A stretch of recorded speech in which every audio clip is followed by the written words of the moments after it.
श्री भाई जी के पास, हनुमान प्रसाद पोद्दार जी के पास एक बहुत उच्च कोटि के अनुभूति संपन्न रसिक महापुरुष थे, पूज्यपाद श्री राधा बाबा। तो राधा बाबा इसमें इतने विलक्षण प्रेमावेश की अवस्था में थे कि वो वृंदावन के लिए अहरनिश विकल होते रहते थे और भाई जी से रोते रोते कहते हमको वृंदावन पहुंचा दो। अब उनकी स्थिति इतनी विचित्र थी कि वो उनको पहुंचाना बहुत कठिन था वहां तक, वो अकेले नहीं जा सकते थे। और भाई जी ये अनुभव करते थे कि बाबा की प्रेम की अवस्था इतनी ऊंची है कि वहाँ इनका कौन ध्यान रखेगा, कैसे इनका वो होगा, बाबा यहीं रहे तो ठीक है, भाई जी का मन था। तो किसी न किसी बहाने से श्री भाई जी श्री हनुमान प्रसाद पोद्दार जी बाबा को रोक लेते।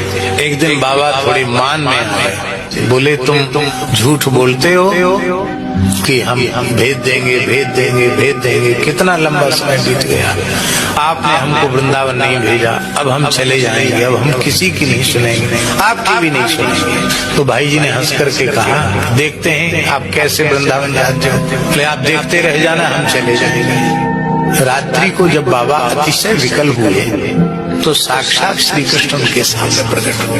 बार बार बाबा के सामने ठाकुर जी आते थे। बाबा बोले क्यों रो रहे हो, वृंदावन के लिए रो रहे हो, तुम भाई जी को नहीं पहचानते हो। श्री हनुमान प्रसाद पोद्दार जी चलते फिरते वृंदावन हैं और मैं अपनी प्राण वल्लभा श्री राधा रानी के सहित उनके हृदय में निरंतर रमण करता रहता हूँ, लीला करता रहता हूँ। तो वृंदावन को छोड़कर चलते फिरते वृंदावन, बतराते भय वृंदावन, बात करता है वृंदावन, उसको छोड़ के और कहीं जाना चाहते हो। बाबा का योग शांत हो गया। सवेरे सवेरे बाबा पहुँच गए भाई जी के पास, एकदम भोर में पहुँच गए। भाई जी ने कहा इतने सवेरे कैसे आ गए, बोले हम लड़ने आए हैं आपसे। लड़ लो, कमजोर से सब लड़ लेते हैं, हमको कमजोर समझते हो, लड़ लो। बोले ये सफेद कपड़ा सफेद झूठ बोलने के लिए पहन रखा है क्या। भाई जी हंसे, बोले किस लिए। कहते कि बताओ इतना बड़ा राज भीतर छिपा कर आप बैठे हो, आप ही वृंदावन हो, आप चलते फिरते वृंदावन हो, आपके हृदय में श्यामा श्याम प्रकट होकर लीला कर रहे हैं। तो भाई